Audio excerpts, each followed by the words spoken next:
ഒരു പരാതി ഞാൻ ബിഗ് ബോസിനെതിരെ, അതായത് ബിഗ് ബോസ് സംഘാടകർക്കെതിരെ കൊടുത്തിരുന്നു ഇറങ്ങിയതിനു ശേഷം. കുറച്ചധികം കാലമായിട്ട് അതിന്റെ പുറകെ നടന്നതിന്റെ പേരിൽ ആ പരാതി ഞങ്ങൾ 2 സ്ഥലത്ത് പരാതി കൊടുത്തിരുന്നു. ഒന്ന് തമിഴ്നാട് DGPക്ക്. തമിഴ്നാട് DGP ആ പരാതി കൈക്കൊണ്ട് അവിടുത്തെ കൺസേൺ പോലീസ് സ്റ്റേഷനിലേക്ക് അത് എത്തി. ഇന്നലെ ആ പരാതി സ്വീകരിച്ചു. പരാതി നമ്പർ ജനറേറ്റ് ആയി. എന്നെ സ്റ്റേറ്റ്മെന്റ് എടുക്കാനായിട്ട് വിളിച്ചു അവര്. ഇന്നലെയാണ് വിളിച്ചത്. അതുകൊണ്ടാണ് ഇന്ന് തന്നെ പ്രസ് മീറ്റ് നമ്മൾ വിളിച്ചത്. നാളെ സ്റ്റേറ്റ്മെന്റ് കൊടുക്കാനായി പോകുന്നു. അതുപോലെ നമ്മൾ കേരള DGPക്കും പരാതി കൊടുത്തു. അദ്ദേഹവും ആ പരാതി സ്വീകരിച്ച് എറണാകുളം സിറ്റി പോലീസ് കമ്മീഷണർക്ക് ആ പരാതി ഫോർവേഡ് ചെയ്തിട്ടുണ്ട്. ഇനി അവിടെ നിന്ന് തുടരന്വേഷണങ്ങൾ ഉണ്ടാവുമെന്ന് ഞങ്ങൾ അറിയിച്ചിട്ടുണ്ട്. അതിന്റെ പേരിലാണ് ഈ പ്രസ് മീറ്റ് വിളിച്ച് ഈ കാര്യങ്ങൾ, അതായത് സീരിയസ് വയലേഷൻസ് അടങ്ങുന്ന ഒരു കാര്യമായതുകൊണ്ടാണ് ഇത് ജനങ്ങളിലേക്ക് എത്തണം, നിങ്ങൾ വഴി ജനങ്ങളിലേക്ക് എത്തണം എന്നറിഞ്ഞുകൊണ്ട് ഈ പ്രസ് മീറ്റ് വിളിച്ചത്. അത് നിങ്ങൾക്കറിയാം, ഇതൊരു എന്താ പറയാ, ഈ ബിഗ് ബോസ് എന്ന് പറഞ്ഞ ഷോ എന്താണെന്ന് നിങ്ങൾക്ക് എക്സ്പ്ലെയിൻ ചെയ്യുന്നില്ല. ഷോയെ കുറിച്ച് ഒരു എന്റർടൈൻമെന്റ് ഷോയാണ്.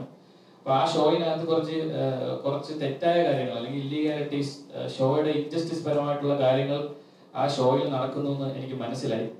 ഇത് ഞാൻ കൃത്യമായി ചോദ്യം ചെയ്തു. ഒരു വീക്കെൻഡ് എപ്പിസോഡിൽ ഞാൻ ഇത് കൃത്യമായി ചോദ്യം ചെയ്തു. എന്റെ ചോദ്യം ചെയ്യലിന്റെ ഭാഗമായിട്ട് ഇവരെന്നെ അകത്തേക്ക് വിളിച്ച് ഇവരെന്നെ ആദ്യം ഫസ്റ്റ് വാണിംഗ് തന്നു.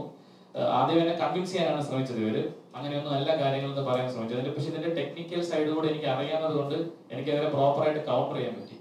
അങ്ങനെ ഞാൻ അവരെ പ്രോപ്പറായിട്ട് കൗണ്ടർ ചെയ്തപ്പോൾ അവർക്ക് എനിക്ക് ഉത്തരം തരാൻ പറ്റാതെ അവരെന്നെ ഒരു ത്രെറ്റനിങ് മോഡിലേക്ക് കാര്യങ്ങൾ എത്തിച്ചിട്ട് എന്നോട് പറഞ്ഞു, ഇത് ഇവിടുത്തെ കണ്ടസ്റ്റൻസുമായിട്ട് സിവൻ ഡിസ്കസ് ചെയ്യരുത്, ഇത് അങ്ങനെ എല്ലാ കാര്യങ്ങളെന്ന് പറഞ്ഞ് എന്നെ ആദ്യത്തെ പ്രാവശ്യം ഒന്ന് വാൺ ചെയ്തിട്ടാണ് അവർ പുറത്തേക്ക് വിട്ടത്. ഒരു ശനിയാഴ്ചയാണ് ഈ വിഷയം ഉണ്ടായത്.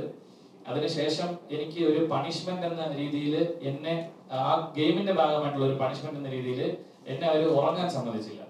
ആ രാത്രി കൃത്യമായി പറഞ്ഞാൽ ഒരു 24 മണിക്കൂറോളം എനിക്ക് ഉറക്കം നിഷേധിക്കുന്നുണ്ടായിരുന്നു. നിങ്ങൾ കാണുന്നത് പോലെയല്ല, ആ ഷോയിലെ ഡേ ടൈമില് വെളിച്ചമുള്ളതുപോലെ തന്നെ നൈറ്റിലും അത്യാവശ്യം ക്യാമറകളൊക്കെ ഉള്ളതുകൊണ്ട് എല്ലാം പ്രകാശത്തിലാണ്, അവിടെ ലൈറ്റിലാണ് ഉള്ളത്. ഉറങ്ങുന്നത് തന്നെ വളരെ ബുദ്ധിമുട്ടിയാണ്. ആ സാഹചര്യത്തിൽ എന്നെ അവർ ഉറങ്ങാൻ സമ്മതിച്ചില്ല. ഒരു പണിഷ്മെന്റിന്റെ ഭാഗമായിട്ട് ആ വീട്ടിൽ ഏത് മുറിയിൽ ഞാൻ കിടന്നാലും കൃത്യമായി മുറികളിൽ കേടാൻ പാടില്ല എന്നുണ്ട്. പിന്നെ പൊതുവായിട്ടുള്ള ജനറൽ ഏരിയയിൽ ഉറങ്ങാൻ ശ്രമിച്ചാലും എന്നെ ഉറങ്ങാൻ സമ്മതിച്ചില്ല. ഇവിടെ ഉറങ്ങരുത്, അവിടെ ഉറങ്ങരുത് എന്നൊക്കെ പറഞ്ഞ് ബാക്ക് ടു ബാക്ക് എന്നെ അവര് അതിൽ നിന്ന് വിലക്കിക്കൊണ്ടിരുന്നു. ഒരു 4 മണിയോടുകൂടിയാണ് എനിക്ക് ഉറക്കം കിട്ടിയത്. എന്നെ അറിയാം 8 മണിക്ക് അവിടെ ഒരു അലാറം പോലത്തെ ഒരു പരിപാടി ഉണ്ട്. എണീറ്റ് പിന്നെ വീണ്ടും നമ്മൾ ദൈനംദിന കാര്യങ്ങൾ ചെയ്യേണ്ടി വരും. അപ്പൊ അവിടെയാണ് ഇത് തുടങ്ങിയത്. ഫസ്റ്റ് വയലേഷൻ എന്ന് പറഞ്ഞു കഴിഞ്ഞാൽ എനിക്ക് ഉറക്കം നിഷേധിക്കാൻ അവിടെ ഉണ്ടായത് ഒരു ഗെയിമിന്റെ ഭാഗമായിട്ട്.